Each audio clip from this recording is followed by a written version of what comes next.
Luz y sal, hermanos. Vamos a empezar nuestro tema en el nombre del Padre, del Hijo y del Espíritu Santo. Amén. El día de hoy vamos a ver la lección número 39 de segundo grado, que se titula La jerarquía y su ministerio. Como subtítulo, su institución, obispos, presbíteros y diáconos. Primero quiero detenerme un poco en la palabra jerarquía.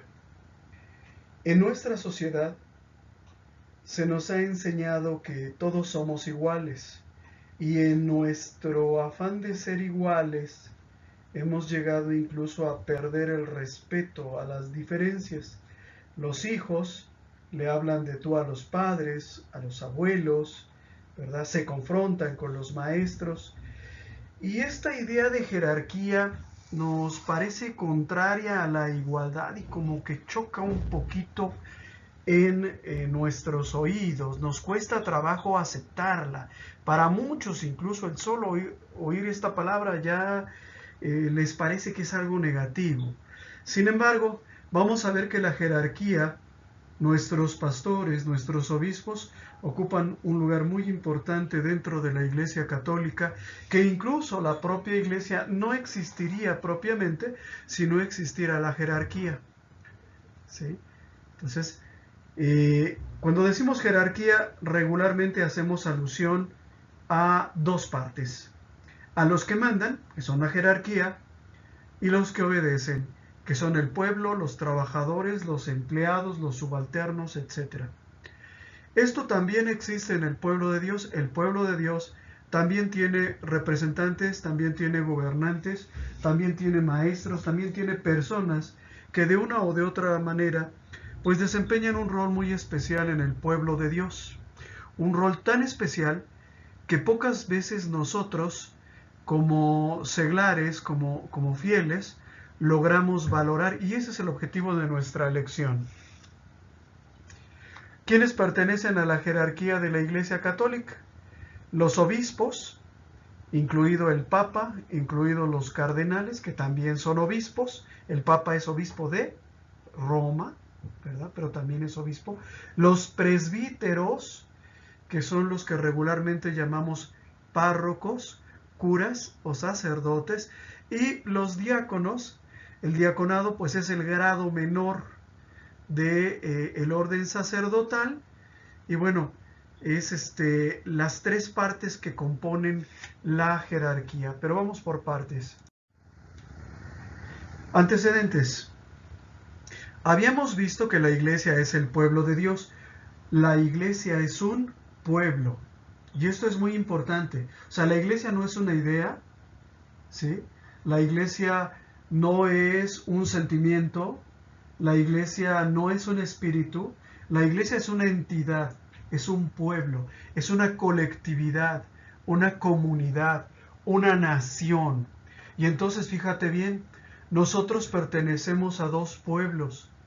Al pueblo en el que nacimos, por ejemplo, en el caso de un servidor, pues somos mexicanos, pero al mismo tiempo también pertenezco al pueblo de Dios, que es la Santa Iglesia Católica. La iglesia es un pueblo, ¿sí me entienden? Y eso hay que tenerlo bien claro, porque muchas de las veces nos cuesta trabajo movernos entre estas dos realidades. Y queremos trasladar las leyes de uno al otro y viceversa, ¿no? Creer que las leyes del gobierno, las leyes del Estado, la Constitución es vigente dentro de la Iglesia, y al revés, ¿verdad? Otro podría creer que las leyes de la Iglesia fueran las leyes del Estado. Y no, la Iglesia es un pueblo aparte, ¿sí? Soy mexicano porque nací en México, pero como pertenezco también al pueblo de Dios, soy católico. Y qué curioso, porque también en Perú, en Guatemala, en Honduras, en Belice, en Estados Unidos, en todo el mundo, también hay católicos que pertenecen al mismo pueblo que yo, el pueblo de Dios. Ahora bien, como todo pueblo, como toda nación, ¿verdad? Todo pueblo y toda nación necesita instituciones capaces de desempeñar algunos servicios básicos que todo pueblo requiere para poder subsistir, ¿sí? El pueblo de Dios también necesita esos servicios básicos. ¿Cuáles son esos servicios básicos? Gobierno, magisterio, ¿verdad? Y vigilancia de la vitalidad. El pueblo de Dios necesita ser gobernado, necesita que haya personas que coordinen, que tomen decisiones, ¿verdad?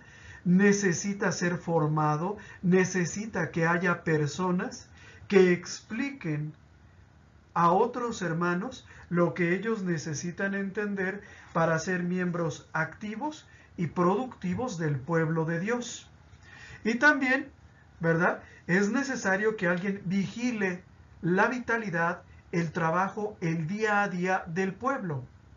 Esto, ¿verdad? En la iglesia lo llamamos la santificación. Luego, el pueblo de Dios necesita ser gobernado, formado y santificado. Las naciones quizás no necesiten ser santificadas, pero sí necesitan ser gobernadas. Las naciones, todas absolutamente, se dan una forma de gobierno. Todas absolutamente cuentan con un mecanismo de formación que casi siempre son las escuelas. Un niño chileno va a la escuela y aprende la historia de Chile, la historia de su nación. Un niño estadounidense va a la escuela y aprende la historia de los Estados Unidos, y conforme va avanzando en su formación académica, aprende cosas más complejas respecto a su nación, como podrían ser los problemas históricos o estructurales que tiene su país. Pero es necesaria una formación, y todos los pueblos lo hacen. Los pueblos no se santifican, excepto la iglesia, pero sí hay organismos que vigilan la vitalidad y el desempeño de los ciudadanos. Por ejemplo, hay un Ministerio del Trabajo, ¿verdad?, que vigila que los trabajadores desempeñen sus labores en condiciones justas, que no haya esclavos, que haya un salario mínimo que sea suficiente, ¿verdad? Si alguien cometiera un delito, bueno, pues hay un Ministerio de Seguridad, una Secretaría de Seguridad que se ocupa precisamente de contener todo este tipo de cosas. Si no hubiera, ¿verdad?, una vigilancia de comportamiento, una vigilancia de formación y una vigilancia de vitalidad, ¿qué pasaría? Pasaría que los pueblos, que las naciones, que los países se hundirían en el caos, ¿verdad? En el caos. Si no hubiera un presidente de la República, ¿verdad?, que dijera qué es lo que se va a hacer y hacia qué rumbo vamos a caminar, cómo se van a resolver los problemas, pues a lo mejor en un estado tomarían la decisión de crear una unidad monetaria y en otro estado otra. Ya pasó en México durante la época de la Revolución, cuando había un caos institucional. Había estados del norte del país que se daban su propia moneda. ¿Por qué? Porque no había quien vigilase el comportamiento. ¿Sale? Lo mismo en cuanto a la formación. Ustedes imagínense, ¿verdad?, un niño, pues no digamos mexicano, digamos hondureño, al cual no le enseña la historia de Honduras, sino la historia de los Estados Unidos. Bueno, pues cuando ese niño crezca y sea un profesional, no va a conocer prácticamente nada de su país, ¿verdad? Se le va a hacer un país extraño, ¿verdad? Entonces, se necesita que haya una vigilancia de formación. El niño va a estudiar historia, perfecto, que sea la historia de Honduras. El niño va a aprender algún idioma o gramática, bueno, pues que sea gramática española, porque aquí se habla español, ¿no? Puede ser cualquier otra, pero tiene que ser el español también, ¿ok? Entonces nosotros también, como pueblo de Dios, necesitamos contar con alguna persona responsable por vigilar nuestro comportamiento. ¿Por qué es necesario vigilar el comportamiento? Porque esto garantiza la supervivencia y el orden social. Para ello, las naciones, todos los pueblos, incluyendo a la iglesia, se dan una forma de gobierno, es decir, a algunos individuos se les otorga una autoridad para que tomen decisiones en favor de los demás, ¿sí? El presidente de la República, por ejemplo, tiene autoridad para decidir la construcción de un puente que va a beneficiar o perjudicar, según el caso, a la colectividad. ¿sí? Y esto es necesario. Imagínense que el presidente pues solamente le llegaran una queja, o le llegaran muchas quejas más bien, de personas que dicen que por no haber un puente en tal calle han atropellado a varias personas y él no pudiera hacer nada, porque no tuviera autoridad. Entonces tiene que tener autoridad, tiene que haber una autoridad, tiene que haber una cabeza. Cristo es la cabeza visible de la iglesia, pero quien tiene que tomar las decisiones en el momento es el Papa, es el obispo.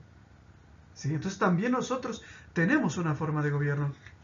La vigilancia de formación es importante porque es importante que cada individuo que forma la nación, que forma el pueblo, conozca su propia historia, conozca sus propias raíces.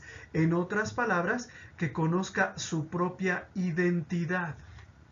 ¿Qué le pasaría a un niño ecuatoriano si nadie nunca, ¿verdad?, le enseñara historia de Ecuador? Bueno, pues que diría: yo sí nací en Ecuador, soy ecuatoriano, eso me han contado, pero ¿qué sé de Ecuador? Pues absolutamente nada, ¿verdad? Si alguna potencia extranjera invade Ecuador, bueno, pues no sentiría ningún cariño ni ninguna preocupación porque su identidad de él no es esa. Él no conoce, no aprendió a amar a ese pueblo. Y eso desafortunadamente nos pasa mucho como católicos, que como no conocemos la historia de nuestra Iglesia Católica, o como lo que conocemos es lo que nos han contado los enemigos de la propia Iglesia, los que odian a la Iglesia Católica, pues no tenemos sentido de identidad y sentido de pertenencia. ¿Sí? Y eso que hace, bueno, pues hace que sea necesario una vigilancia de formación. ¿Sí? Y para ello tienen que existir personas idóneas, personas conocedoras, personas poseedoras de un bagaje cultural que les permita ser formadoras de otros. ¿Y quién es el responsable de que existan esas personas? La misma persona que se encarga, ¿verdad?, de vigilar nuestra formación.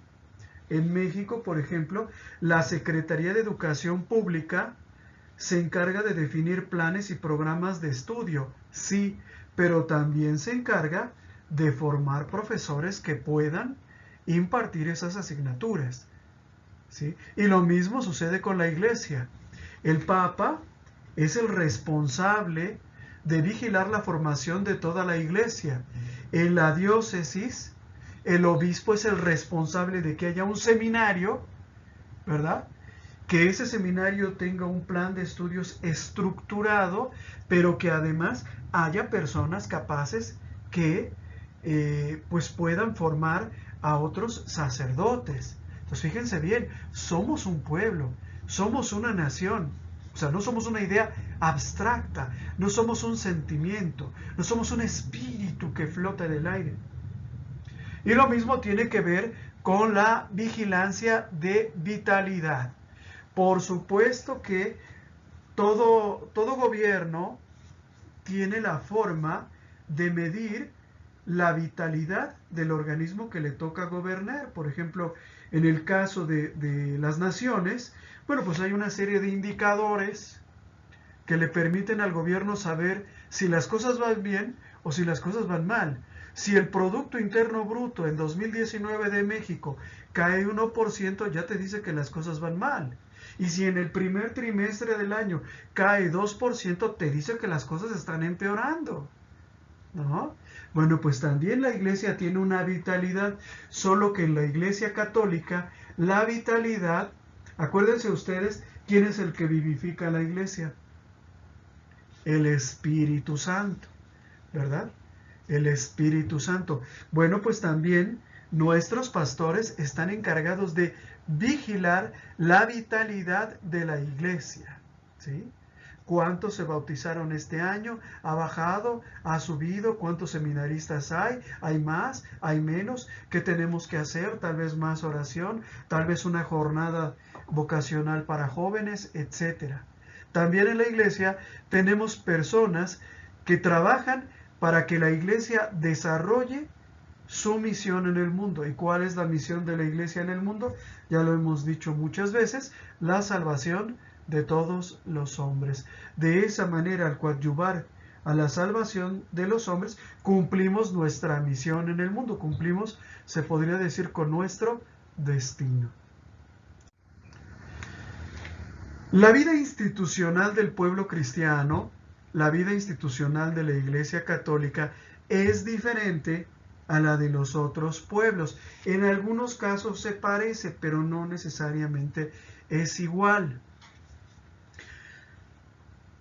¿En qué somos iguales? En que el pueblo de Dios, la Iglesia, también requiere de instituciones que le garanticen estos tres servicios: vitalidad, formación, ¿verdad?, y gobierno o comportamiento, ¿sí? Pero hay una diferencia muy importante. La diferencia esencial entre el pueblo de Dios y las otras naciones es que nosotros somos un pueblo teocrático, es decir, que en la Iglesia toda autoridad proviene de Dios. ¿Qué nos dice la Constitución Política de los Estados Unidos Mexicanos y la mayor parte de las constituciones del mundo respecto a la fuente de donde emana la soberanía, la autoridad? Pues que el pueblo, ¿verdad? La Constitución mexicana dice: la soberanía dimana del pueblo. En nuestro caso, no dimana del pueblo, proviene de Dios, la autoridad. Entonces, fíjense bien, en la Iglesia Católica, la autoridad se transmite, ¿verdad?, de unos a otros por imposición de manos, no de manera hereditaria, no por medio de un proceso de elecciones democráticas, sino por medio de imposición de manos. Así pasa de unos a otros. En la Iglesia, no se espanten por lo que les voy a decir, en la Iglesia no hay democracia. No creemos lo que queremos creer. No nos gobierna quien queremos que nos gobierne. No es sacerdote quien nosotros queremos que sea sacerdote. Es sacerdote quien Dios quiere que sea sacerdote, ¿sí? ¿Y cómo llega la voluntad de Dios hacia nosotros o hasta nosotros? Por medio del obispo. El obispo decidió, ¿verdad? O más bien, Dios decidió por medio del obispo mandarte a este sacerdote que hoy es tu pastor. ¿Qué nos toca a nosotros? Ayudarlos, apoyarlos, y si tienen defectos, rezar por ellos. Pero entiendan esto, la Iglesia no es democrática. El mismo Jesús se los dijo a sus discípulos: ustedes no me eligieron a mí, yo los he elegido a ustedes para que vayan y den fruto. Es decir, es al revés. Los apóstoles nunca pusieron a votación: bueno, a ver, ¿quién quiere que sea cabeza de la Iglesia? Jesús. Vamos a votarlo. ¿Quién vota por Pedro? ¿Quién vota por Jesús? ¿Y quién vota por Juan? No fue así. ¿Sí se entiende? La autoridad, Dios se la dio a Jesús, y Jesús se las dio por dedazo, como decimos aquí en México, se las dio a sus apóstoles. ¿Cómo se las dio? Por imposición de manos. Diferente sucede con las instituciones de otros pueblos y de otras naciones. En la mayor parte del mundo, excepto Venezuela, Cuba, Corea del Norte y China, ¿verdad?, los pueblos se dan a sí mismos gobiernos e instituciones por medio de la elección popular, ¿no? Salvo pocos casos en el mundo, pero en general es de esta manera. No es así con nosotros. ¿Por qué? Porque somos un pueblo teocrático. Jesucristo para nosotros es el origen de toda la autoridad. Habíamos visto en las lecciones anteriores que Dios le dio toda la autoridad a Cristo y que Cristo cumple cabalmente las tres funciones o ministerios que existían en el Antiguo Testamento. Cristo es sacerdote, profeta y rey. Cristo sacerdote se ofrece a sí mismo en la cruz por el perdón de los pecados como víctima y como sacerdote. Cristo profeta nos transmite la palabra de Dios de una manera fiel. Por eso decíamos que después de Cristo no hay ninguna otra revelación. Ya no hay más profetas. Y el profeta Mohammed para nosotros no es profeta. Y el profeta José Smith, eso solamente lo cree la secta que él fundó. Y para nosotros Cristo es Rey. Es decir, Cristo gobierna su iglesia. Cristo la gobierna por medio de su vicario, que es el Papa. Cristo, dotado de toda autoridad, funda una iglesia, Mateo 16, 18, ¿verdad? Cristo solo fundó una iglesia. ¿Cuál iglesia? De las 30,000 que existen, la Santa Iglesia Católica que conocemos y que amamos, que respetamos y a la cual pertenecemos todos nosotros. Cristo funda una iglesia. ¿Sí? Cristo, dotado de toda autoridad también, instituye estos servicios en la persona de sus apóstoles. Transfiere sus funciones a los apóstoles. De la plenitud del sacerdocio, del profetismo y de la realeza, Cristo nos comparte, nos da. ¿Por qué nos da? Porque Él tiene y porque Él quiere. ¿Sí? Cristo instituye estos servicios en la persona de sus apóstoles. Les concede poder y autoridad para desempeñar estas funciones. Y no solamente eso, sino incluso les da la potestad de transmitir a otros estas facultades. Cristo, el Jueves Santo, instituye el sacerdocio, instituye a sus apóstoles como sacerdotes, pero no solamente eso, les da la facultad de poder nombrar a otros sacerdotes. Entonces, fíjense ustedes, en la actualidad, con relación a la Iglesia y a Cristo, hay dos posiciones equivocadas. Unos, ¿verdad? La mayor parte de los hermanos protestantes pretenden estar con Cristo, pero sin pertenecer a la iglesia que Cristo fundó. Es más, muchos ni siquiera se preguntan cuál es la verdadera iglesia. Muchos dicen, mira, no importa la iglesia que vayas, tú ve a la que tú quieras, donde canten bonito, donde te traten mejor, ahí donde te caiga mejor el pastor, vete ahí. No importa la iglesia. Sí importa, mis hermanos. Porque si yo amo a Cristo, lo mejor para mí va a ser pertenecer precisamente a aquella iglesia que Cristo fundó. Entonces, ¿qué tenemos hoy? Que hay muchos que aman a Cristo y leen la Biblia, pero odian a la iglesia que Cristo fundó, y esa misma iglesia determinó el canon de los libros que integran la Biblia. Es como si, decía el padre Jorge Loring, es como si amaran la leche, pero odiaran a las vacas. ¿Sí me entiendes? Amo a la Biblia, venero a la Biblia como mi libro sagrado, sí, pero no pertenezco a ese pueblo en cuyo seno se escribió el Nuevo Testamento y que decidió el canon de los libros que iban a integrar la Biblia. ¿Amo a Cristo? Sí, pero no pertenezco a la iglesia que Cristo fundó. ¿Sí? Y de estos hay muchos. Hay otros que reconocen que Jesús fundó una iglesia.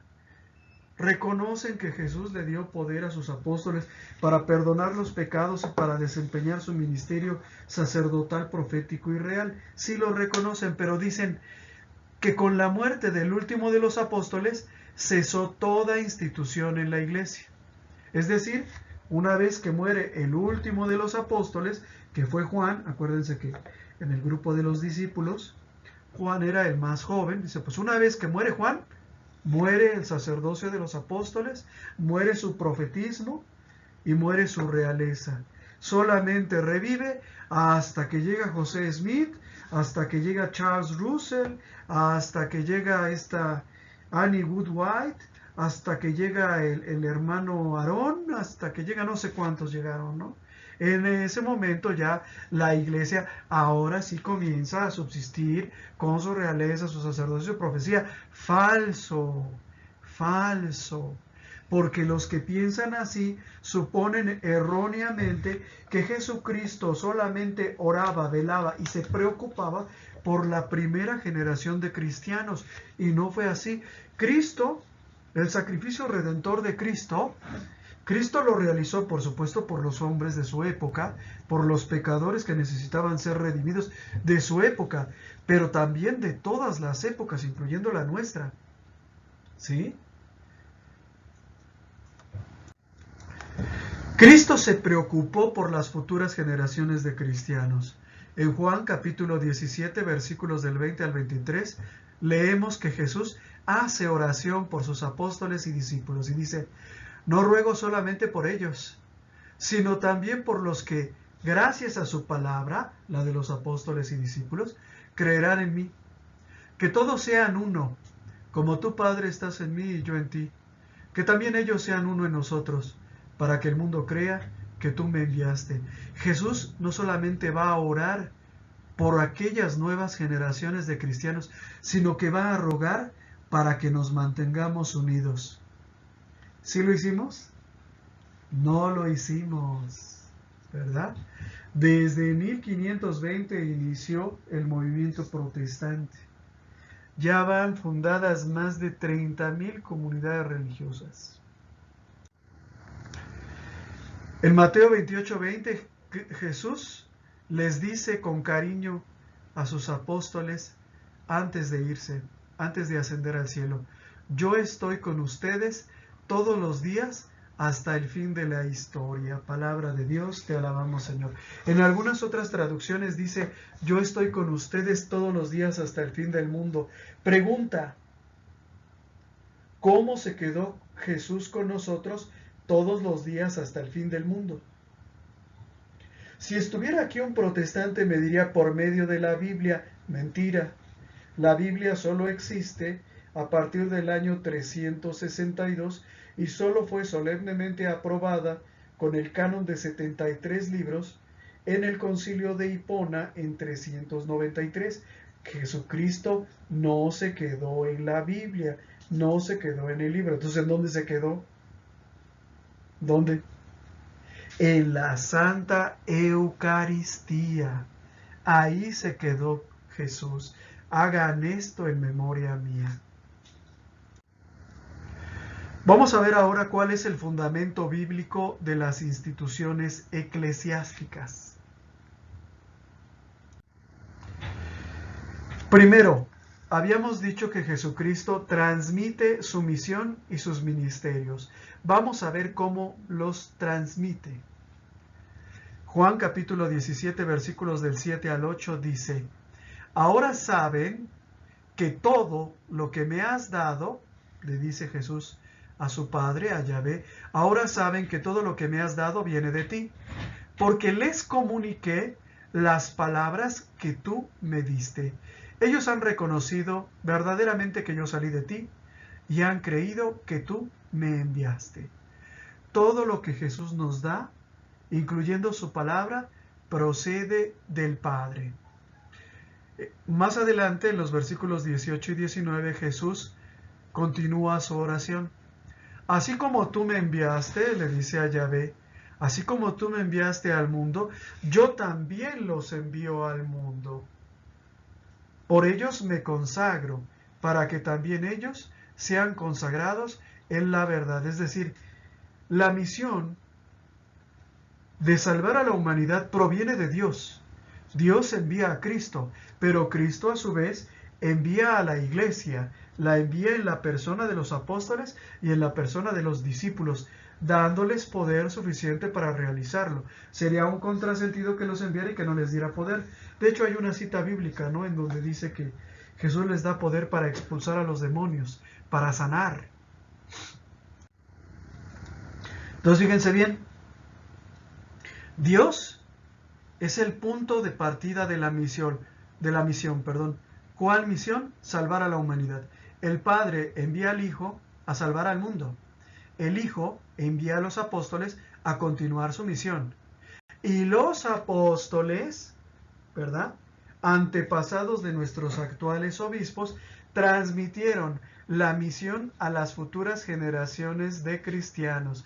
Ya desde su vida en este mundo, los apóstoles se dedican a buscar y a formar a otros que ocupen su lugar. Los apóstoles estaban plenamente conscientes de que ellos, como hombres, no eran eternos. Y el envío se hace necesario una y otra vez después de los apóstoles.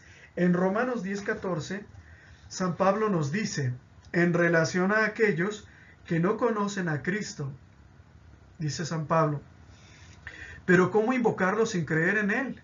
¿Y cómo creer sin haber oído hablar de Él? ¿Y cómo haber oído hablar de él si nadie lo predica? Se hace necesario que haya personas que transmitan la fe de una manera fiel, de personas específicamente preparadas y abocadas a esa misión. Predicar a Cristo, ser misioneros, ser profetas. Los apóstoles, eso es un poco de historia, fundaban iglesias locales y procuraban que fueran autosuficientes, es decir, que tuvieran su propia jerarquía, sus propios obispos y sus propios presbíteros. ¿Sí? Por supuesto, las iglesias, cuando tenían alguna dificultad, lo consultaban con San Pablo, pero San Pablo, su intención era dejar una iglesia local formada con su obispo y con su presbiterio, con su colegio de sacerdotes. También los apóstoles, decíamos, estaban conscientes de la finitud de su vida y se preocuparon por formar a otros para que ocuparan su lugar. Y estos son los obispos. Nosotros que vivimos en América, no tenemos muy clara esta relación que hay entre el obispo y el apóstol. De hecho, aquí en América es muy común que haya charlatanes que se llamen a sí mismos, ¿verdad?, apóstoles. ¿Por qué? Porque aquí como que al católico no le queda claro y es fácil confundirlo. Si yo me presento como apóstol en algún lugar, pues algunos creen, ay, ha de ser cierto. Pues no es cierto, mis hermanos. No es cierto, pero por ejemplo, en algunas diócesis del mundo, como Antioquía, ¿verdad?, como por ejemplo Roma, Milán, la propia diócesis, por ejemplo, de Sevilla, algunas diócesis muy antiguas, ¿sí?, sus obispos datan prácticamente de la época apostólica, ¿eh? Es decir, hay diócesis en Europa, en Asia e incluso en África, cuyo primer obispo se remonta a los tiempos apostólicos. ¿Sí? Aquí no lo vemos así, porque por ejemplo en México, pues la primera diócesis que se formó en México y el primer obispo que hubo en México solo pudo ser después de 1521.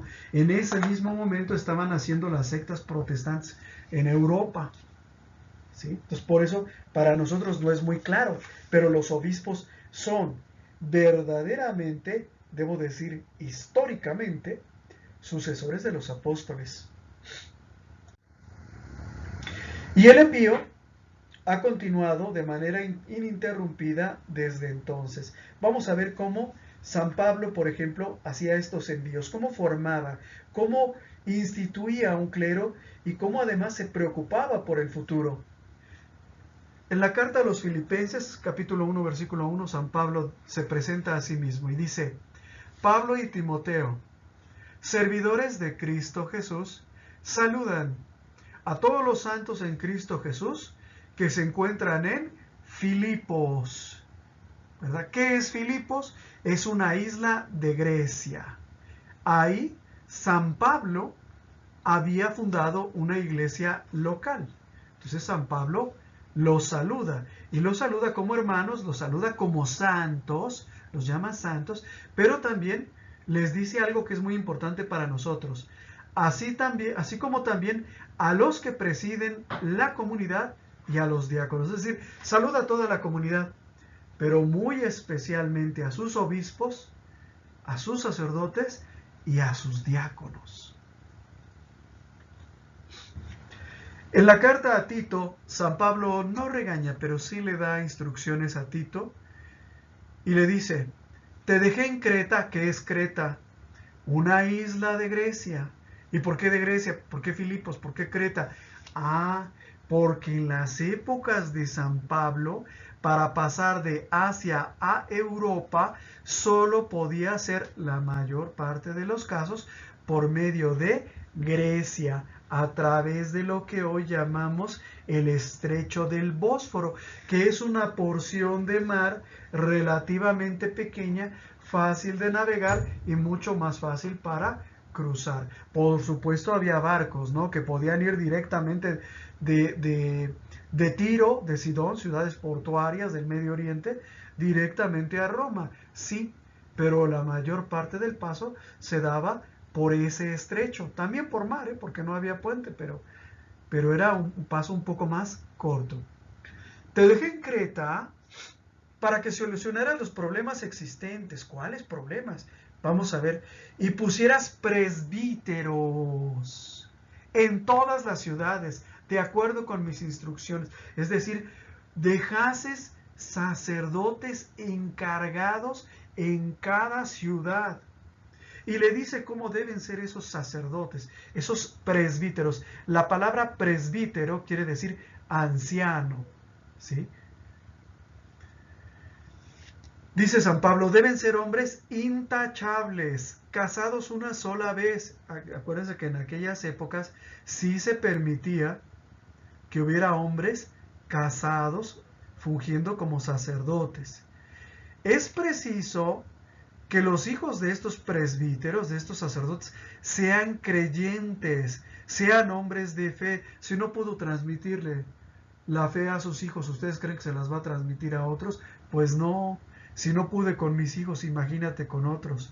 Y que no puedan ser acusados de mala conducta o de ser rebeldes. Pues el supervisor u obispo, ¿verdad?, siendo el encargado de la casa de Dios, debe ser irreprensible. No debe ser ni autoritario, ni de mal genio, como yo, ¿verdad?, que soy muy enojón, ni bebedor, ni peleador o que busque dinero. Aquí observen un poco, como que obispo y sacerdote se revuelven. Les voy a explicar, en realidad no se revuelven. El obispo también es sacerdote. Fíjate bien, todo obispo es un sacerdote, pero no todo sacerdote es obispo. Por eso aquí comienza hablando de presbíteros y acaba hablando de obispos. La jerarquía eclesiástica al servicio del pueblo de Dios, muy importante. El cristiano tibio, el cristiano alejado de Cristo, el cristiano que no conoce su iglesia, no es capaz de entender la importancia del servicio que presta la jerarquía a la comunidad de la iglesia. Les decía yo hace unas clases que en alguna ocasión vino el Papa Francisco, ¿se acuerdan? En 2016. Todos preguntaban, pero ¿a qué viene ese señor? No hace nada, no desempeña ningún papel. Por supuesto que nosotros sabemos que esas preguntas están inspiradas por nuestros hermanitos protestantes, ¿verdad?, que se dedicaron mientras que estuvo aquí, antes de que llegara y antes de que se fuera, pues se preocuparon de levantar toda clase de calumnias, de falsos, ¿verdad? Entre ellos se decía que el viaje del Papa lo íbamos a pagar los mexicanos y que iba a costar $100 millones. Después le bajaron y eran solamente 40, luego solo 20, luego dejaron de hablar del tema, pero siguieron realizando como buenos protestantes su misión de desacreditar la obra salvífica de la iglesia. Y una parte del descrédito recayó precisamente sobre la persona y el ministerio del Papa. Entonces había mucha gente que decía, incluso católicos, ¿a qué viene ese señor? ¿A comerse nuestra comida? ¿A pasear a nuestras expensas? ¿A ser recibido y tratado a cuerpo de rey? ¿Todo con cargo a nuestros bolsillos? Con mi dinero no, con mi dinero no. Bueno, pues ahora vamos a ver qué de bueno, qué servicios, qué nos da la jerarquía a la iglesia, y vamos a ver que es mucho. Si no existiera la iglesia, si no existiera la jerarquía, probablemente ni siquiera existiría la iglesia. Vamos a ver. Primero, quiero hacer un pequeño comentario, ¿sí? La palabra laico, que regularmente la utilizamos para referirnos a cualquier feligrés normal como tú y como yo, ¿verdad?, que no es sacerdote, ni es monja, ni es obispo. La palabra laico viene de laos, que significa pueblo. Todos, sacerdotes, obispos, el Papa, tú y yo, pertenecemos al pueblo de Dios. Usualmente la palabra laico se utiliza de un modo equivocado, como sinónimo de seglar. Nosotros, tú y yo, somos seglares, es decir, pertenecemos al siglo, pertenecemos al mundo. ¿Somos parte del pueblo de Dios? Sí, pero no tenemos el orden sagrado, no somos sacerdotes. Seglares, somos todos los miembros del cuerpo de Cristo que no han recibido el sacramento del orden. Yo no soy sacerdote, soy seglar. ¿Por qué les hago esta corrección? Porque en ocasiones, y debido al mal uso que hacen los enemigos de Cristo y de la Iglesia de la palabra laico, pues a veces acabamos no entendiendo ni lo que significa. Yo me he encontrado con personas que dicen, no, pero espérate, el sacerdote no es laico, él no pertenece al pueblo de Dios. ¿Sí pertenece al pueblo de Dios? ¿Sí pertenece al pueblo de Dios? Lo que pasa es que nosotros regularmente tomamos una palabra por otra, y hasta en los documentos de la iglesia, la palabra laico se toma por seglar y la de seglar se toma como laico, pero eso no quiere decir que la jerarquía, que el papa, que el obispo o que el sacerdote no sea laico y que no pertenezca al pueblo de Dios. ¿Ok? Esa es una confusión muy común, entiéndase. Todos somos parte del pueblo de Dios. Nosotros utilizamos mal la palabra laico, por decirlo así. La utilizamos queriendo decir seglar. La jerarquía. ¿Quiénes integran la jerarquía? La jerarquía la integran 3 grupos de hermanos nuestros. Los episcopos u obispos, sucesores de los apóstoles, los presbíteros o sacerdotes, curas, párrocos que todos nosotros conocemos, y los diáconos, que es el grado menor del sacerdocio. En algunas regiones, en algunas diócesis, ya se permite incluso que haya diáconos permanentes casados. En otras no se permite. ¿Sí? Bueno, la palabra jerarquía proviene del griego hieros, que significa sagrado, y arqueje, que significa orden o principio, esto es, orden sagrado. En sentido estricto, la jerarquía incluye solo al Papa y a los obispos, pero nosotros regularmente incluimos también a los presbíteros y a los diáconos. ¿Por qué? Porque también son sacerdotes, porque comparten, ¿verdad?, del sacerdocio de Cristo con el Papa y con los obispos. Por eso regularmente los incluimos, es como la familia, o sea, mi cuñado realmente no es de mi propia sangre, pero regularmente se le incluye como parte de la familia. ¿Por qué? Porque está casado con mi hermana. Las 3 funciones que vimos al principio, vigilancia de comportamiento, vigilancia de formación y vigilancia de vitalidad, son desempeñadas por la jerarquía. A la vigilancia de comportamiento la llamamos gobierno. ¿Sí? La Iglesia Católica es gobernada por el Papa a nivel general, a nivel mundial y a nivel local por los obispos. Vigilancia de formación se ejerce por medio del magisterio. El magisterio se reparte entre el Papa, ¿verdad?, los obispos y los sacerdotes, que son los encargados de vigilar la formación directamente de los fieles. Cada sacerdote en su parroquia es responsable de que se dé la catequesis necesaria para recibir los diferentes sacramentos. Y en esto frecuentemente participamos los alumnos de escuela de pastoral. Y la vigilancia de vitalidad, ¿verdad?, la llamamos vigilancia de santificación. Quienes cuidan por la moral y las buenas costumbres del pueblo de Dios, el Papa, los obispos y los sacerdotes. Con nosotros están más en contacto directo los sacerdotes, pero también los obispos. O sea, si en alguna diócesis, por ejemplo, sucediera que ya nadie quiere estudiar en el seminario, bueno, pues ahí el obispo tendría que tomar las riendas, ¿verdad? Si se diera, por ejemplo, que cada vez es más frecuente un pecado, como por ejemplo el divorcio, bueno, pues el obispo tendría que intervenir y tendría que ver qué es lo que está pasando ahí, qué se puede hacer. Estas 3 funciones se corresponden con las de Cristo.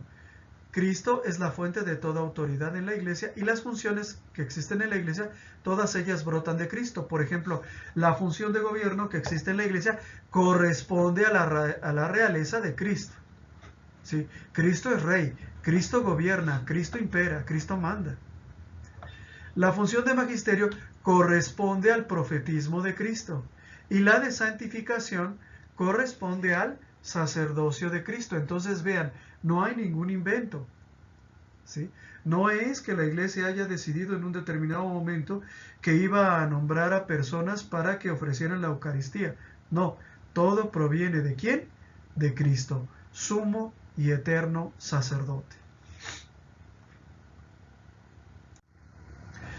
Vamos a hablar ahora del obispo, que es la cabeza de la iglesia local.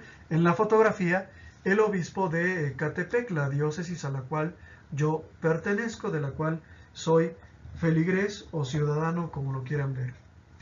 La misión de gobierno de la iglesia y del obispo se le llama pastoral. Por eso al obispo lo llamamos también pastor, en un sentido totalmente diferente al que le dan los protestantes. Los protestantes también tienen pastores, sí, pero esos pastores recibieron la autoridad de su compadre, de su vecino, de su amigo, ¿verdad? O de otro miembro de su congregación. Es decir, no hay una sucesión apostólica que arranque desde Cristo hasta hoy. ¿Sí? Los protestantes llaman pastores a personas del pueblo que no han sido consagradas. Son hombres totalmente normales, prácticamente que en poco o nada se difieren de sus propios feligreses. ¿Sí? Nosotros llamamos al obispo pastor porque ejerce la pastoral de la iglesia, porque gobierna, porque guía, porque apacienta las ovejas. Por eso la llamamos pastoral, pero es en otro sentido que no tiene nada que ver con los protestantes, ¿ok? Nosotros le decimos pastor porque gobierna, porque manda, porque guía, ¿verdad? Eventualmente también castiga con su báculo. Es decir, si fuera necesario aplicar una disciplina, él lo hace. Pero ese es el sentido, ¿sale? El obispo es el pastor de una iglesia local. El papa, a su vez, es pastor, por supuesto, de la diócesis de Roma, pero sobre todo es pastor de la iglesia universal. En la lección que tienen ustedes hay una página en donde se hace referencia a las funciones del obispo, del sacerdote y del diácono. Los textos fueron tomados de un documento del Concilio Vaticano II que se llama Lumen Gentium. Voy a leerles un poco de lo que dice este documento en relación a los obispos. Por favor, no se me duerman, es un poquito extenso, pero vale la pena.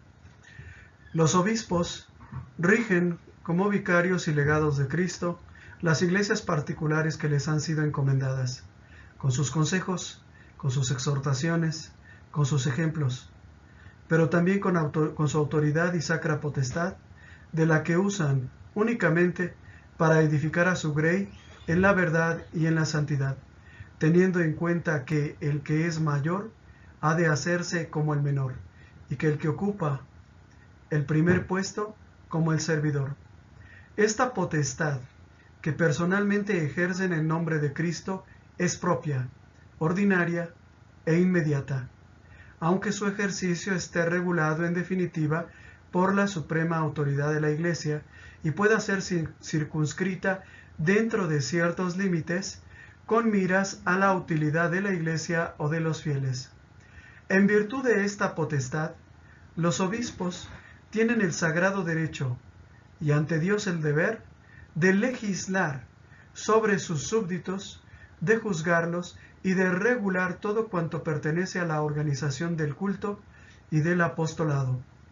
A ellos se les confía plenamente el oficio pastoral, o sea, el cuidado habitual y cotidiano de sus ovejas, y no deben considerarse como vicarios de los romanos pontífices, ya que ejercen potestad propia y son, en verdad, los jefes de los pueblos que gobiernan. Así pues, su potestad no es anulada por la potestad suprema y universal, sino que por el contrario, es afirmada, robustecida y defendida, puesto que el Espíritu Santo mantiene indefectiblemente la forma de gobierno que Cristo Señor estableció en su Iglesia. El obispo, enviado por el padre de familias a gobernar su familia, tenga siempre ante los ojos el ejemplo del buen pastor, que vino no a ser servido, sino a servir, y a dar la vida por sus ovejas. Tomado de entre los hombres y rodeado él mismo de flaquezas, puede apiadarse de los ignorantes y equivocados. No se niegue a oír a sus súbditos, a los que, como a verdaderos hijos suyos, alimenta, y a quienes exhorta a cooperar animosamente con él. Consciente de que ha de dar cuenta a Dios de sus almas, trabaje con la oración, con la predicación y con todas las obras de caridad, tanto por ellos como por los que todavía no son de la única grey, a los cuales tenga como encomendados en el Señor. Él mismo, siendo como San Pablo, deudor para con todos, esté dispuesto a evangelizar a todos y a exhortar a sus fieles a la actividad apostólica y misionera. Los fieles, por su parte, deben estar unidos a su obispo, como la Iglesia a Jesucristo, y como Jesucristo al Padre, para que todas las cosas se armonicen en la unidad y crezcan para gloria de Dios. Ahora vamos a hablar de los presbíteros, sacerdotes, párrocos o curas, como los quieran llamar. Los sacerdotes reciben de su obispo las facultades necesarias para cumplir la triple misión de gobierno, magisterio y santificación en una porción de la iglesia local, que es lo que llamamos la parroquia. Por ejemplo, ¿verdad? La diócesis en la que yo vivo es la diócesis de Ecatepec. Dentro de la diócesis de Ecatepec hay una parroquia que se llama La Guadalupana. La Guadalupana, como parroquia, incluye el territorio y los fieles de dos colonias. La colonia guadalupana, pero también a la unidad habitacional Héroes, quinta sección. Entonces, observen que en ese territorio el obispo nombró un sacerdote, ¿verdad?, para ser responsable de la triple misión de gobierno, magisterio y santificación.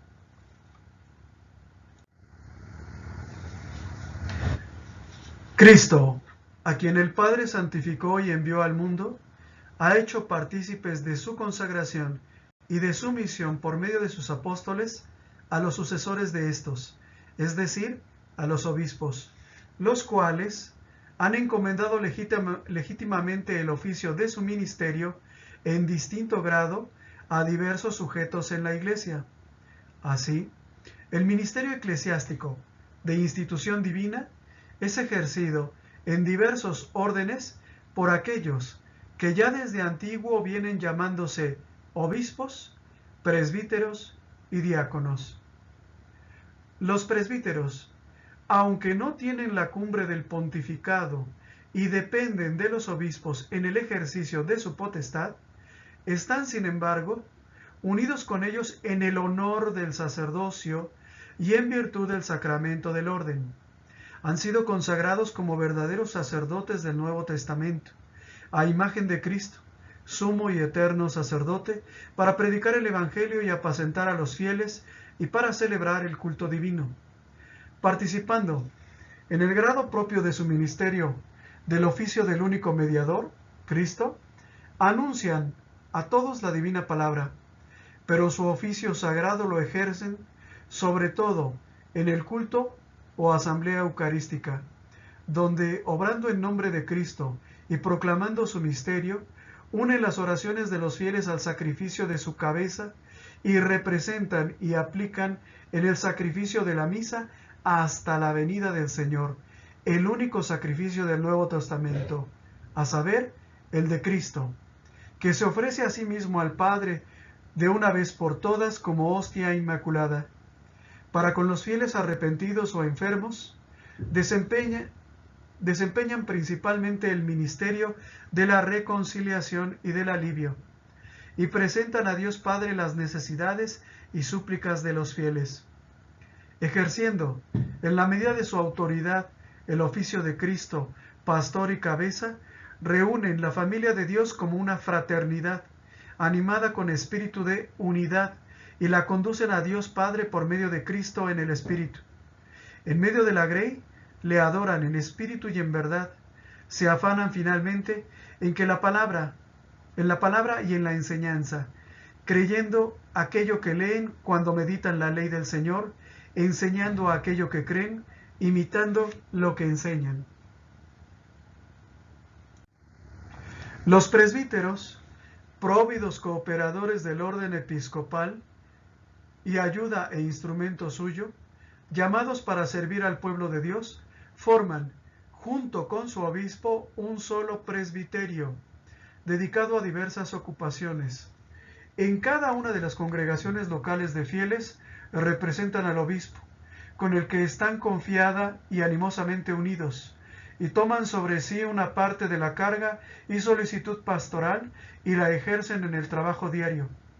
Ellos, bajo la autoridad del obispo, santifican y rigen la porción de la grey del Señor a ellos encomendada, hacen visible en cada lugar a la Iglesia universal y prestan eficaz ayuda en la edificación de todo el cuerpo de Cristo.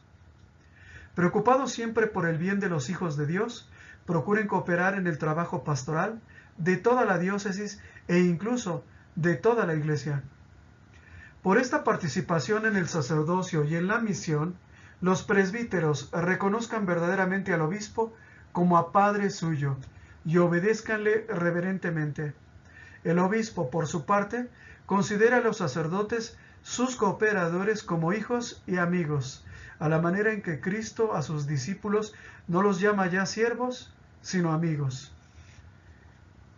Todos los sacerdotes, tanto diocesanos como religiosos, están pues adscritos al cuerpo episcopal por razón del orden y del ministerio, y sirven al bien de toda la Iglesia según vocación y gracia de cada cual. En virtud de la común ordenación sagrada y de la común misión, todos los presbíteros se unen entre sí en íntima fraternidad, que debe manifestarse en espontánea y gustosa ayuda mutua, tanto espiritual como material, tanto pastoral como personal, en las reuniones, en la comunión de vida, de trabajo y de caridad. Respecto de los fieles, a quienes han engendrado espiritualmente por el bautismo y la doctrina, tengan la solicitud de padres en Cristo, haciéndose de buena gana modelos de la grey, gobiernen y sirvan a su comunidad local, de tal manera que ésta merezca ser llamada con el nombre que es gala del único y total pueblo de Dios, es decir, Iglesia de Dios. Acuérdense de que con su conducta de cada día y con su solicitud deben mostrar a los fieles e infieles, a los católicos y no católicos, la imagen del verdadero ministerio sacerdotal y pastoral, y de que están obligados a dar a todos el testimonio de verdad y de vida, y de que como buenos pastores han de buscar también a aquellos que, bautizados en la Iglesia católica, abandonaron la práctica de los sacramentos o incluso han perdido la fe. Como el mundo entero cada día tiende más a la unidad civil, económica y social, conviene tanto más que los sacerdotes, uniendo sus esfuerzos y cuidados, bajo la guía de los obispos y del sumo pontífice, eviten toda causa de dispersión para que todo el género humano venga a la unidad de la familia de Dios.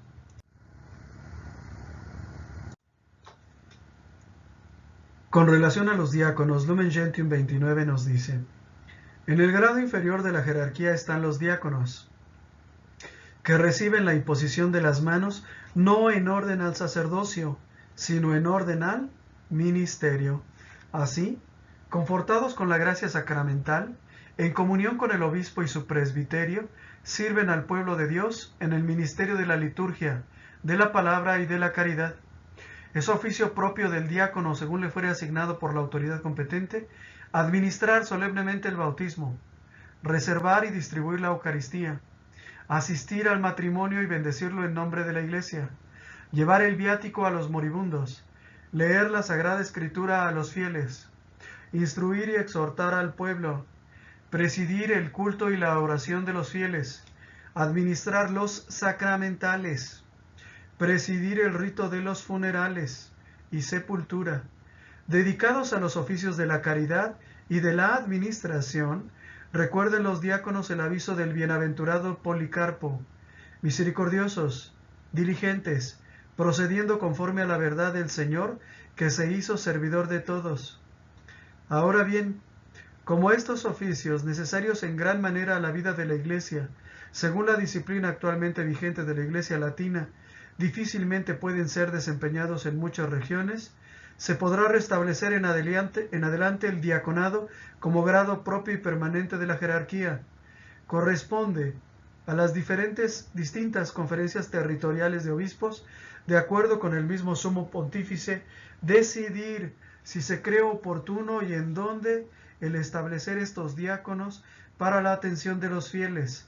Con el consentimiento del romano pontífice, este diaconado podrá ser conferido a varones de edad madura, aunque estén casados, y también a jóvenes idóneos, para quienes debe mantenerse firme la ley del celibato. Y al pueblo de Dios, ¿qué nos toca? A nosotros nos toca agradecer a Dios, amar, respetar, venerar, obedecer, defender y atender a la jerarquía como representantes de Dios. A continuación, hacemos un repaso de las recomendaciones hechas por los apóstoles al pueblo de Dios. Estas recomendaciones nos van a ser muy útiles en relación, o nuestra relación, con la jerarquía. San Pablo en la carta a los Hebreos, capítulo 13, versículo 7, dice: acuérdense de sus dirigentes, que les enseñaron la palabra de Dios. Miren cómo dejaron esta vida e imiten su fe. Palabra de Dios, te alabamos, Señor. Acuérdense de aquellos que les enseñaron la palabra de Dios. En la fotografía, el sacerdote que aparece de frente, de los lentes, es el padre Noé Aguirre. Él fue el que me dio la primera comunión y mis primeras lecciones de apologética. ¿Sí? Fue el primero que se propuso no solamente transmitirme la fe cristiana, sino explicarme por qué hay tantas religiones, de dónde salieron las otras, de dónde los anglicanos. Me acuerdo muy bien de la explicación de cómo surgió la iglesia anglicana. Entonces, acuérdense de aquellos que les enseñaron la palabra de Dios. Imiten su fe.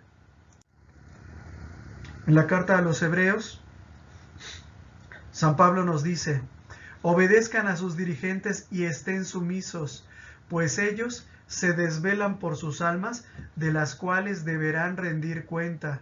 Ojalá esto sea para ellos motivo de alegría y no un peso, pues no les traería ventaja de ninguna clase. En la fotografía vemos al Papa Juan Pablo II, quien en su visita a Nicaragua, hace ya unos 20 años, incluso podría ser más, llamó la atención a un sacerdote llamado Ernesto Cardenal.